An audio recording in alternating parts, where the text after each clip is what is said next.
বিসমিল্লাহির রহমানির রহিম। প্রিয় শিক্ষার্থী, ইজি এডুকেশন হাউসের পক্ষ থেকে আবার তোমাদের শুভেচ্ছা ও স্বাগত জানাচ্ছি।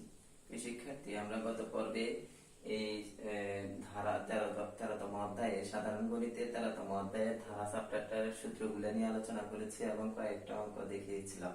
আজকে আমরা তোমাদের এই ধারা চ্যাপ্টারটা অর্থাৎ 13 অধ্যায়ে আমরা 9 নম্বর অঙ্কটা করবো, অর্থাৎ 13.1 এর আমাদের এখানে যে ধারা 13.1 রয়েছে, এটা হচ্ছে সমান্তর ধারা। আমরা এই ধারাটি থেকে 9 নম্বর অঙ্কটা আজকে করব। প্রিয় শিক্ষার্থী, দেখো 9 নম্বর প্রশ্নটা আমি এখানে উঠেছি, যদিও তোমাদের মেইন বুকে রয়েছে অঙ্কটা। আমি তোমাদের বোঝার স্বার্থে প্রশ্নটা এখানে উঠিয়েছিলাম। দেখো 1 + 3 + 5 + 7 ধারাটির n পদের সমষ্টি নির্ণয় করো। প্রিয় শিক্ষার্থী, তোমাদের যদি এভাবে প্রশ্ন করা হয়, তাহলে তোমাদের আগে দেখতে হবে এটা কি সমান্তর ধারা নাকি গুণোত্তর ধারা। আমরা তো যেহেতু 13.1 করতেছি, আমরা এমনি জানি যে এটা সমান্তর ধারা। তারপর তোমরা তখন একটু বুদ্ধি করবে। আমরা জানি যোগ এবং বিয়োগ আকারে যখন থাকে সেটা হবে সমান্তর ধারা, গুণ বা অনুপাত ভাগ অনুসারে, গুণ বা ভাগ অনুসারে থাকলে তখন আমরা সেটাকে বুঝবো গুণোত্তর ধারা। সেটা মনে রাখতে হবে। একটু খেয়াল করো, 1 + 3 + 5 + 7 ধারাটির n পদের সমষ্টি নির্ণয় করার জন্য আমাদের বুঝতে হবে যে n পদের সমষ্টি কত। তার মানে n পদের সমষ্টি সূত্রই ব্যবহার করতে হবে। প্রিয় শিক্ষার্থী, আমরা গত পর্বে সূত্রগুলো নিয়ে আলোচনা করেছি, তোমরা নিশ্চয়ই দেখেছো। আমরা প্রথমেই সূত্রগুলো নিয়ে আলোচনা করেছি। এখন আমরা এই n পদের গুণোত্তর ধারার n পদের সমষ্টি নির্ণয় করার জন্য আমরা দেখতেছি যে ইহা একটি কি সমান্তর ধারা। আমরা লিখতে পারি অঙ্কটা শুরু করার জন্য। আমরা যখন সমাধান করব অঙ্কটা, আমরা যদি সমাধান করি তাহলে অঙ্কটা আমরা এভাবে সমাধান করব। একটু খেয়াল করো, আমরা লিখব সমান্তর ধারাটি, মনোযোগ দাও, সমান্তর ধারাটির প্রথম পদ। আমাদের সমান্তর ধারাটির প্রথম পদ সবসময় সমান্তর ধারা হোক বা গুণোত্তর ধারা হোক, আমরা এই প্রথমটাকে আমরা প্রথম পদ ধরবো এবং সেটাকে সবসময় এ দ্বারা প্রকাশ করবে। তোমরা একটু খেয়াল করো, সমান্তর ধারা হোক বা গুণোত্তর ধারা হোক, সেটা আমরা সবসময় এ দ্বারা প্রকাশ করবো। তাহলে আমাদের সমান্তর ধারাটির প্রথম পদ হচ্ছে a = 1। এরপরে আমরা জানি সমান্তর ধারা কি লিখতে হবে, ধারাটির সাধারণ অন্তর। প্রিয় শিক্ষার্থী, তোমাদের মনে রাখতে হবে, তোমরা অবশ্যই এগুলো আগেও শুনেছো।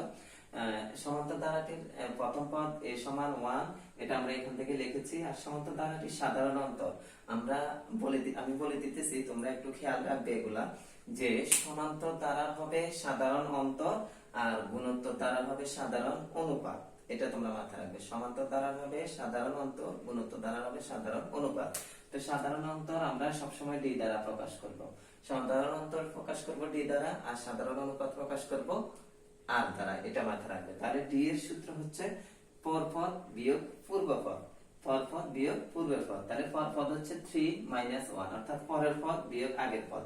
তাহলে পরের পদ 3 আর আগের পদ হচ্ছে 1, বা তুমি 5 আর -3 এ লিখতে পারো। 5 - 3 লিখলেও একই উত্তর আসবে, 5 - 7 লিখলেও একই উত্তর আসবে, 3 - 1 লিখলেও একই উত্তর আসবে। তাহলে আমাদের এখানে এটা 2 হিসেবে বেড়েছে, অর্থাৎ এখানে প্রত্যেকটা সংখ্যার সাথে 2 যোগ করলে পরবর্তী সংখ্যা, যেমন 2 এর সাথে 1 যোগ করলে 3, 3 এর সাথে 2 যোগ করলে 5, 5 এর সাথে 2 যোগ করলে 7, এভাবে আরো আছে, ডট ডট ডট আরো আছে। ঠিক আছে, এবার আমরা লিখেছি d এর মান আসছে কত, 2।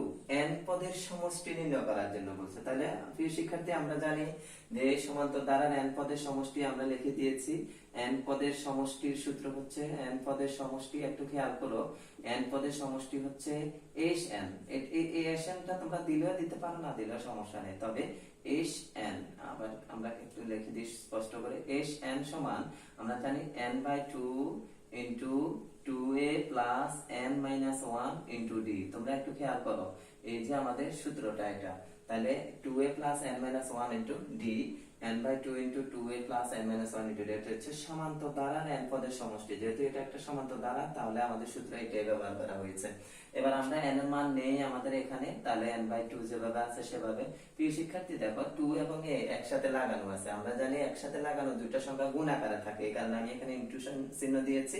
এরপরে এর মান কত হবে, 1 লিখবো, প্লাস n এর মান নেই, n-1 লিখে দেব, d এর মান কত পেয়েছি আমরা, 2 লিখে দেব। প্রিয় শিক্ষার্থী, একটু খেয়াল করো, n/2 এখানে 2 আর 1 কি হিসাবে আছে, গুণ হিসাবে আছে। আমরা লিখতে পারি 2 একে 2 প্লাস, আবার 2 এটা এই দুটোটার সাথে গুণ হিসাবে আছে। তাহলে 2 দিয়ে n এর গুণ করলে 2n, মাইনাস আছে মাইনাস, 2 দিয়ে 1 এর গুণ করলে 2 একে 2। একটু লক্ষ্য করো তোমরা, আমরা আবার বুঝে দিতেছি, এটা যেভাবে আছে সেভাবে, 2 একে 2 প্লাস আছে প্লাস 2n প্লাস মাইনাসে মাইনাস 2a কে 2, অর্থাৎ দুই দ্বারা এই দুটোটাকে গুণ করে এখানে বসানো হয়েছে। প্রিয় শিক্ষার্থী দেখো, এটা প্লাসের এটা মাইনাসের কাটা যাবে, তাহলে আবার আর থাকবে n/2।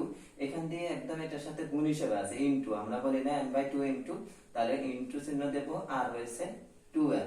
এখন দেখো n/2 যেভাবে আছে সেভাবে এখানে ইনটু চিহ্ন দিলাম আর 2n রয়েছে। একটু খেয়াল করো, n এ কাটা যাবে, তাহলে n দিয়ে n কে গুণ করলে আমাদের উত্তর আসবে n²।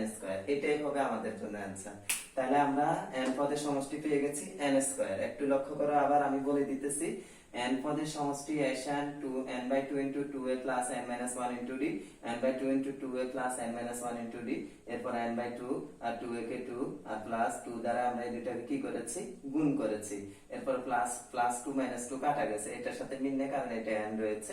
এবার 2n আমরা এখানে গুণ হিসেবে আছে এটা, তাইলে গুণ চিহ্ন দিলাম, এটা বসালাম, এটা বসালাম, 2 কাটা n² এটা হচ্ছে আমাদের জন্য অঙ্ক। প্রিয় শিক্ষার্থী লক্ষ্য করো, যদি এখানে 12, ঠিক আছে, 12 পদের সমষ্টি বলতে, তাহলে আমরা লিখতাম 12/2, অর্থাৎ 12/2 into 2a plus 12 - 1 into t। তখন আমাদের এখানে এর মানটা বসাইতাম আর 2 দিয়ে 6 রে কাটতাম, তখন আমাদের একটা সুন্দর ফিগার চলে আসতো। যেমন আমাদের পরবর্তী অঙ্কটা হয়েছে, সেটা হচ্ছে 10 নাম্বার, সেটা আমরা 9 পদের সমষ্টি, তাহলে আমরা এখানে 9 এখানে 9 বসাই দিব। এটা আর ওটা প্রায় একদম সেম, শুধু n এর জায়গায় কত হবে, 9 হবে। তোমরা এটা বাসায় অবশ্যই চেষ্টা করবে। আর অঙ্কটা বুঝতে পেরেছো কিনা জানাবে, আমি পরবর্তীতে প্রয়োজনে আবার অঙ্কটা বুঝিয়ে দেব। সবাইকে ধন্যবাদ জানিয়ে আজকের ক্লাসটা এখানে শেষ করছি। সবাই ভালো থাকবে, সুস্থ থাকবে, আল্লাহ হাফেজ।